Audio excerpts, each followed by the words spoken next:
नमस्कार।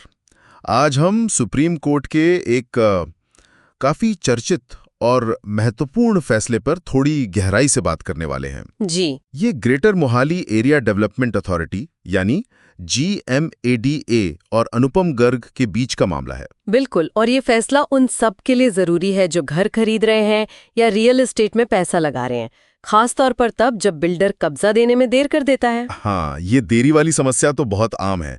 तो हमारी आज की बातचीत का आधार है सुप्रीम कोर्ट का 4 जून 2025 का फैसला। जी, और हम समझने की कोशिश ये करेंगे कि अगर बिल्डर ने टाइम पे घर नहीं दिया तो खरीदार को जो कॉन्ट्रैक्ट में लिखा है उसके अलावा और क्या मिल सकता है। और एक बड़ा सवाल इसमें यह भी है, जो काफी पेचीदा है, कि क्या घर के लिए लिए गए होम लोन का जो ब्याज है, हाँ, वो भी बिल्डर को देना पड़ेगा। यही सबसे बड़ा पेंच था इस केस में। तो चलिए शुरू से समझते हैं।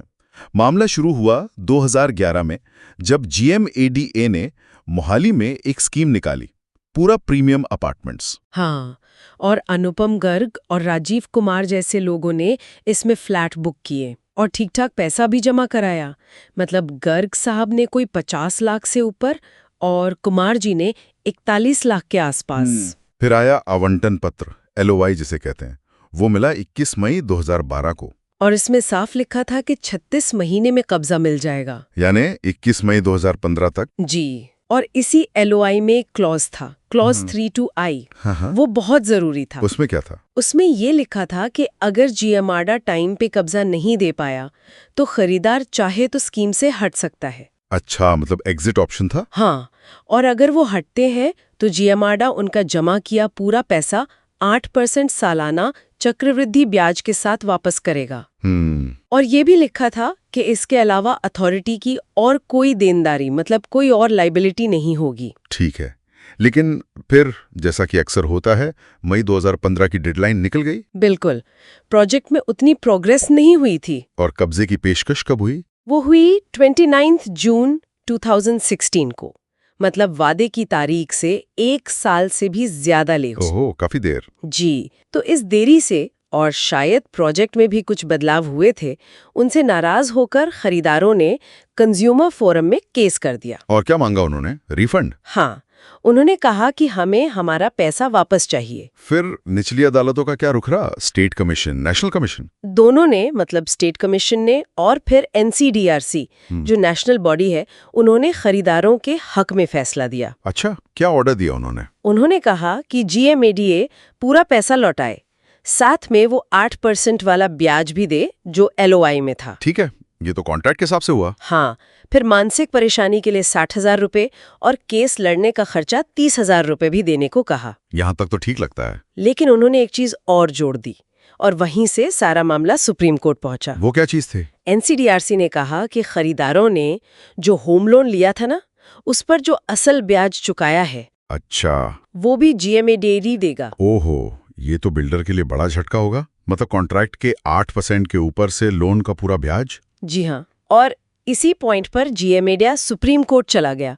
उन्होंने बाकी फैसले को चुनौती नहीं दी, सिर्फ इस एक्स्ट्रा मुआवजे यानी लोन के ब्याज वाले हिस्से पर आपत्ति जताई। तो सुप्रीम कोर्ट के सामने सीधा सवाल यही था कि क्या कंज्यूमर कोर्ट कॉन्ट्रैक्ट में लिखे 8% ब्याज के अलावा खरीदार के लोन का ब्याज भी दिलवा सकता है? बिल्कुल, यही मुख्य कानूनी सवाल था। तो कोर्ट ने क्या कहा इस पर? क्या कंज्यूमर फोरम के पास इतनी पावर है? हाँ, कोर्ट ने ये माना कि कंज्यूमर फोरम के पास अधिकार है कि वो कॉन्ट्रैक्ट की शर्तों से आगे जाकर भी मुआवजा दिलवाए, अगर ये साबित हो जाए कि भाई सेवा में कमी थी, बिल्डर की तरफ से गलती हुई है। कोर्ट ने पुराने फैसलों का हवाला भी दिया, जैसे GDA वर्सेस बलबीर सिंह और Bangalore development authority versus syndicate bank, जहां यही बात कही गई थी। लेकिन फिर लोन का ब्याज क्यों नहीं दिलाया? मतलब अगर किसी ने लोन लिया है तो देरी की वजह से ब्याज तो भरना पड़ ही रहा है ना, वो तो सीधा सीधा नुकसान है। सही सवाल है। देखिए, कोर्ट का तर्क ये था कि मुआवजा जो है वो जस्ट और रीजनेबल होना चाहिए, मनमाना नहीं। ठीक है। उनका कहना था कि एक गलती यानी पोजेशन में देरी के लिए आप कई तरह के मुआवजे नहीं दे सकते, खासकर तब जब कॉन्ट्रैक्ट में नुकसान की भरपाई के लिए एक तरीका, जैसे यहाँ 8% ब्याज पहले से तय है। मतलब डबल कंपनसेशन नहीं होना चाहिए। एग्जैक्टली। कोर्ट ने एक और केस DLF होम्स वाला, उसका जिक्र किया। उसमें भी यही कहा गया था कि तयशुदा ब्याज के ऊपर और मुआवजा देना उसी नुकसान के लिए वो सही नहीं है जब तक कोई बहुत ही खास वजह ना हो। तो कोर्ट ने माना कि वो जो 8% ब्याज था वही काफी था देरी से हुए नुकसान के लिए। जी हाँ, कोर्ट ने कहा कि वो 8% ब्याज ही उस नुकसान की भरपाई माना जाएगा जो खरीदार को अपना पैसा फंसा रहने की वजह से हुआ, मतलब पैसे का इस्तेमाल ना कर पाने का नुकसान। और लोन वाला ब्याज? लोन वाला ब्याज अलग से दिलाना, वो उसी देरी के लिए एक तरह से दोहरा मुआवजा हो जाता। कोर्ट ने कहा कि इसके लिए कोई असाधारण परिस्थितियां रिकॉर्ड पर नहीं थीं। अच्छा, और कोर्ट ने ये भी कहा कि खरीदार पैसा कहाँ से ला रहा है, अपनी सेविंग से या लोन से? हाँ, ये पॉइंट भी उठाया कोर्ट ने। कहा कि ये डेवलपर के लिए लीगली रेलेवेंट नहीं है, मतलब ये खरीदार की अपनी फाइनेंशियल अरेंजमेंट है, जब तक कि कॉन्ट्रैक्ट खुद न कहता हो कि लोन का ब्याज भी देना पड़ेगा। समझ गया। तो फाइनल फैसला क्या हुआ? जिम्दा को लोन का ब्याज देना पड़ा या नहीं? नहीं देना पड़ा। सुप्रीम कोर्ट ने जिम्दा की अपील मान ली और एनसीडीआरसी के ऑर्डर के सिर्फ उस हिस्से को रद्द कर दिया जिसमें लोन का ब्याज देने को कहा गया था। लेकिन बाकी सब देना होगा? हाँ, बाकी सब बरकरार रखा, मतलब जमा पैसा, उस पर 8% चक्रवृद्धि ब्याज, वो मानसिक पीड़ा वाला मुआवजा और केस का खर्चा, ये सब जिम्दा को देना होगा। तो इस पूरी चर्चा का, इस फैसले का निचोड़ क्या है? एक आम घर खरीदार के लिए क्या सीख है इसमें? देखिए, निचोड़ ये है कि अगर आपके एग्रीमेंट में, आपके कॉन्ट्रैक्ट में देरी होने पर मुआवजे का कोई क्लॉज है, जैसे ब्याज दर तय है, तो आमतौर पर आप बिल्डर से ये उम्मीद नहीं कर सकते कि वो आपके होम लोन का ब्याज भी भरेगा। वो जो कॉन्ट्रैक्ट में लिखा है वही मुख्य मुआवजा माना जाएगा। हाँ, अगर कॉन्ट्रैक्ट में ही कुछ और लिखा हो या कोई बहुत ही एक्स्ट्राऑर्डिनरी हालात हो तो बात अलग है। तो मतलब कॉन्ट्रैक्ट की शर्तें बहुत ध्यान से पढ़नी होंगे। बिल्कुल, और कानूनी तौर पर आपने पैसा लोन से जुटाया या बचत से, ये बिल्डर की देनदारी तय करने में मायने नहीं रखता जब तक कॉन्ट्रैक्ट में ना लिखा हो। ये फैसला यकीनन आगे आने वाले मामलों पर असर डालेगा।